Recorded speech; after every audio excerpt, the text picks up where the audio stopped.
오늘 박근혜 대통령이 국회 방문해서 북한 핵실험과 미사일 발사에 따른 한반도 위기 고조 상황에서 정부의 대처 방안을 설명하고 국회의 협력과 동참을 당부하는 국정연설을 실시하셨습니다. 박근혜 대통령은 한반도 신뢰 프로세스 정책 기조, 드레스덴 선언, 그리고 대북 보건의료 사업 등 한반도 평화 정착과 상생의 남북관계 구축을 위한 박근혜 정부의 노력과 진정성을 설명하였습니다. 그런데도 불구하고 이에 대해 오히려 도발과 위협으로 대응해온 북한을 규탄하였습니다. 또한 핵실험, 장거리 미사일 발사 등 북한의 거듭된 도발로부터 국민 안전을 보장하고 북핵의 위협을 해소하기 위해서 국민 단합이 필요함을 강조하였습니다. 다시 하겠습니다. 또한 핵실험, 장거리 미사일 발사 등 북한의 거듭된 도발로부터 국민 안전을 보장하고 북핵 위협을 해소하기 위한 국민 단합이 필요함을 강조하였습니다.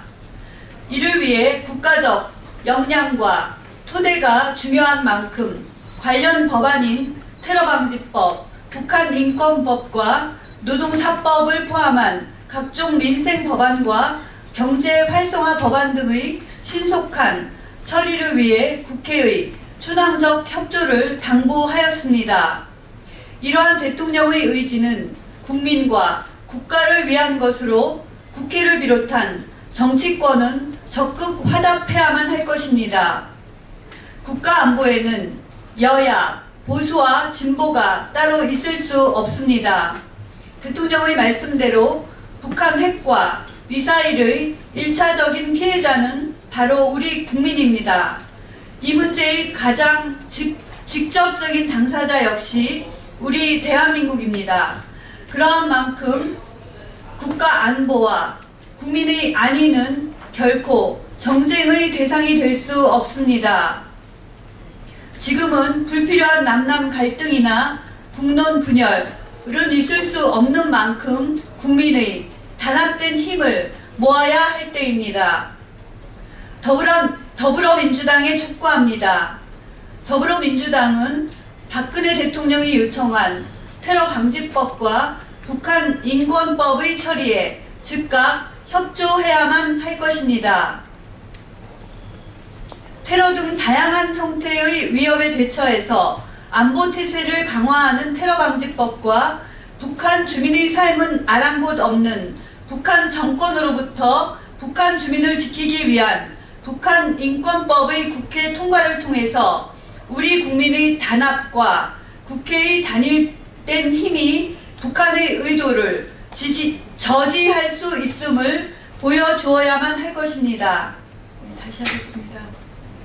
테러방지법과 북한인권법의 국회 통과를 통해 우리 국민의 단합과 국회의 단일된 힘이 북한의 의도를 저지할 수 있음을 보여주어야만 할 것입니다. 또한 안보 위기만큼이나 민생 위기, 경제 위기도 심각한 상황인 만큼 더불어민주당은 경제활성화법과 노동사법 그리고 민생 법안을 조속한 처리에 협조해야만 할 것입니다. 오늘 박근혜 대통령의 국회 연설은 국회 개원 연설이나 정부 예산안 시정 연설 등 통상 연설을 제외하면 대통령 취임 후 첫 번째, 또한 1987년 개원 이후 6번째로 이루어진 특별 연설인 만큼 현 사태의 엄중함과 긴박함을 보여준다고 할 수 있습니다.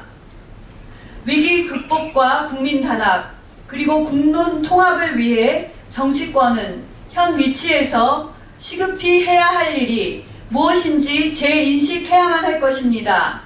또한 여야는 초당적으로 협력해야만 할 것입니다.